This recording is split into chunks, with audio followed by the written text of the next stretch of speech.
I think you might not have even caught on to this thing. Lewis Hamilton saying that for the 2026 car, he's basically spearheading it. He's trying to build the car more towards his driving style. That's good though. Yeah. Because the last time he built the car for Mercedes, George beat him in every race, basically. So he's probably going to accidentally build Leclerc a championship winning car. Fred was leaving mid-race weekend.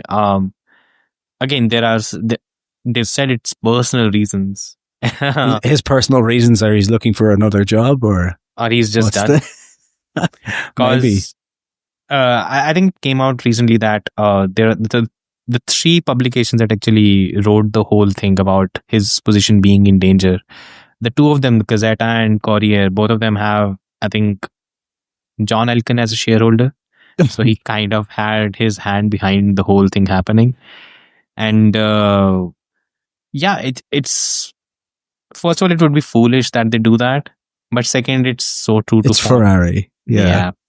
Especially after the way he lashed out. It's hilarious.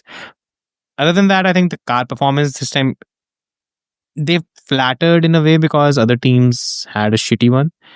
Mercedes was nowhere. Mercedes was basically as fast as Sauber. Mercedes was nowhere. Tsunoda was nowhere. And Verstappen literally was nowhere because he got taken out with 3 corners. Kimi Antonelli as well. So Ferrari was basically in a no man's land.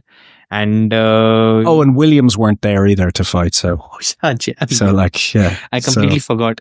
Both of them just retired, right? Albon was running and he was P4 or he was P5, P6 behind George. And all of a sudden I see him being rolled into the garage.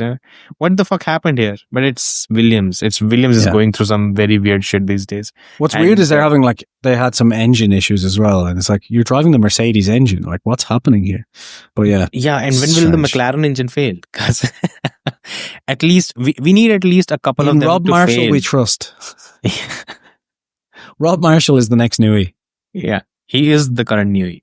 And look, we need at least a couple of McLaren power units to fail to actually have a championship where it's not only Lando and Oscar. But yeah, coming back to Ferrari, apparently they brought a set of upgrades. They're bringing another set in Silverstone and then the final in Spa. I think for them it's done. The way I don't know why they're bringing upgrades. Like what are they doing? I think the same, because what's the point? The car is done and it's rubbish. Like, bring upgrades if you're just like, if they're trying to fight anything in the championship, it's like, guys, like, give up, put the money and time into next year. Yeah, you know. But like, if they were bringing upgrades to say, look, clearly we have a development correlation issue like Mercedes do, like Aston did. We're bringing upgrades just to check that that's fixed before 2026. I'd be like, oh, reasonable, pragmatic, fine. You know, it's what Aston's doing and it's working for them. It's a good idea. But if you're bringing upgrades to go like, no, we're still in this title fight. It's like, not only are you stupid, you're also delusional. This is a problem. Like, guys, sort your shit out. Yeah. It's just, this team almost won the fucking Constructors' Championship last year. Like, what are you doing? Like, it just... They convinced me that Charles Leclerc would be fighting for the championship this season. They convinced all of us. It genuinely, like, this was the first season in a long time where Matty from P1 going, next year's going to be our year, didn't seem like a ridiculous idea. You know, it seemed like, I was like, you know what, Matt? You might be in for it this year. Right. Yeah. I'm sure I haven't listened to that podcast in a while now. Not because of anything against them. It just, you know, we've been doing our stuff and I'm quite busy. But I mean, it's better. Ours is better. Yeah. Of course, yeah, but those guys do. It's one podcast. I really like Tommy as well. It's really good, you know. But I imagine he's in a world of pain right now. Like, I mean, you know, by now he's basically he's made a habit out of it, isn't it? It's not the first time that he's actually gone through it. Yeah, but I don't get it, because I think you might not have even caught on to this thing. Lewis Hamilton saying that for the 2026 car, he's basically spearheading it. He's trying to build the car more towards his driving style. That's good though.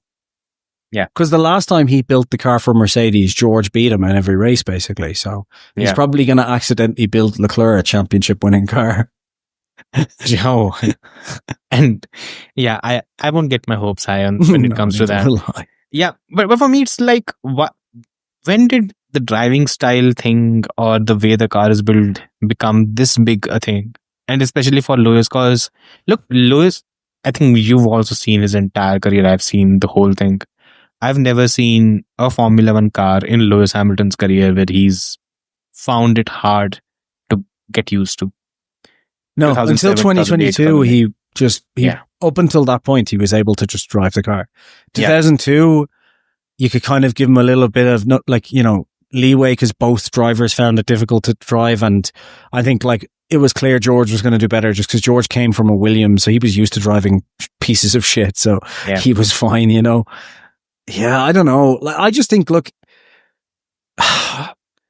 it seems to me just again, I'd hate to bring the Alonso thing into it, but with Hamilton, it's this back and forth of oh, well, there's something wrong with the car. I'm not changing my driving style, whatever. With Alonso, it's just this car's a piece of shit. You need to change it. And in Alonso's case, it's he was right and now he's driving fine. Whereas with Hamilton, it's kind of but your teammate's driving the car fine. Alonso, when he comes out, he's oh, the car's difficult to drive, but I've just adapted to it. He hasn't gone on this run for ages. This is the first time we've seen him do that, and things have changed. Whereas with Hamilton, this is now the 4th season where it's car shit needs to be changed completely. It's yeah, but your teammate is outperforming you. Yeah. So that would be fine if Hamilton was absolutely destroying Leclerc, then it's oh, okay, well then this guy knows what way the car should be going. But you're not beating your teammate. These are serious questions when it comes to your adaptability to a car, isn't it? Yeah. This is 4th year, and it's been a huge surprise because again he's come up to it and said that next year again I'm going to be the car should be more towards my style. He's blamed the car for not being what you couldn't dance with the car, but what was the code? He said it's like a car that can't dance or something. There's no rhythm. Basically. Yeah. And you have Leclerc on the other side. And again, Leclerc was questioned the same thing. And he said that, look, my only requirement is build the fastest car. I'll adapt my style to it. Well, Leclerc, in short, that's what he said. I mean, look, the same arguments I have for why the car is so difficult for other drivers in Max's hands could also be mapped over to maybe Leclerc as well, because Leclerc has been kind of the lead de facto driver for years now, so they're going to map everything towards Ferrari, him, isn't it? Because this is the thing. With Carlos Sainz there, because look, the only car where I've seen Leclerc be comfortable, and when it comes to Ferrari, it's the 2022 car, the first half of the season. But also his driving style is not as extreme, and they didn't go fully down that road, So maybe they could, maybe they should have. Maybe, yeah, but Leclerc does just show up and we've seen this over and over again. Sorry about someone mowing the lawn straight outside. I probably hear. Typical. But yeah, Leclerc has shown up and just FP1 every session. Just leave the car the way it is. Give me the fastest setup. Lewis said that, right? He said that Leclerc doesn't touch the setup. Yeah. Anyway. So even Lewis said that this weekend that Leclerc does not change anything on the car from FP1 until qualifying. Because he knows Ferrari aren't capable of figuring things out. So he's just guys, look, whatever seems to be the quickest according to the data you had coming into the weekend, give me that. And please don't fuck with anything because you're not capable of it. Just... I seriously think, right, that if Leclerc had gone to a team with a more capable leadership, how he would have fared. Because this is him. He has 7 or 8 race wins in his career. And this is not because of Ferrari. This is despite Ferrari. Yeah. That's definitely the whole thing. It's, yeah. You have to say, I am just glad, though, that this is kind of giving, giving a lot of credence. The idea that we said for years, which was that, look, if Vettel lost 2017 and 2018, not because Vettel was a bad driver, but because he was driving for Ferrari.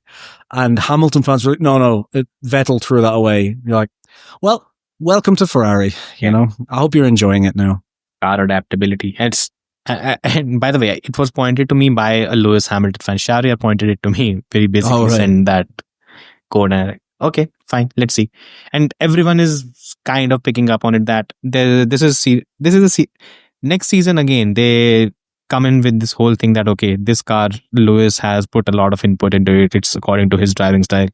What happens if Leclerc is still the fast driver? Then what?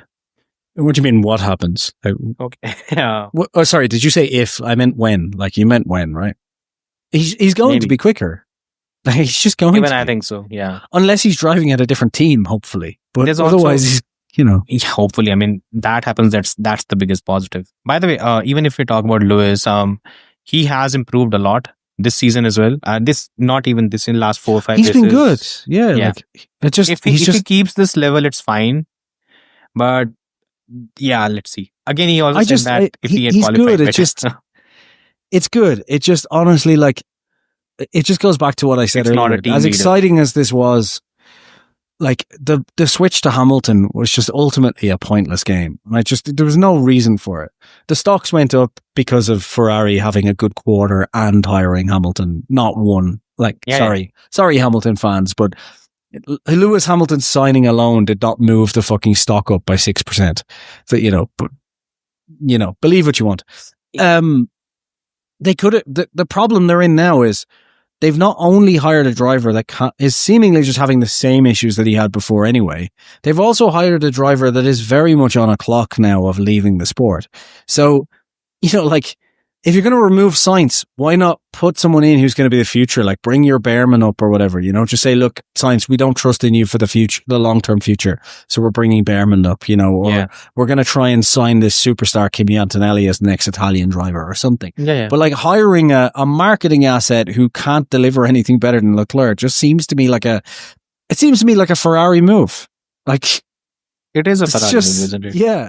And and I said last year repeatedly, I really hope I'm wrong. I really hope Hamilton comes in and it's an absolute masterclass by him. But it's performing like it's working out exactly as I expected.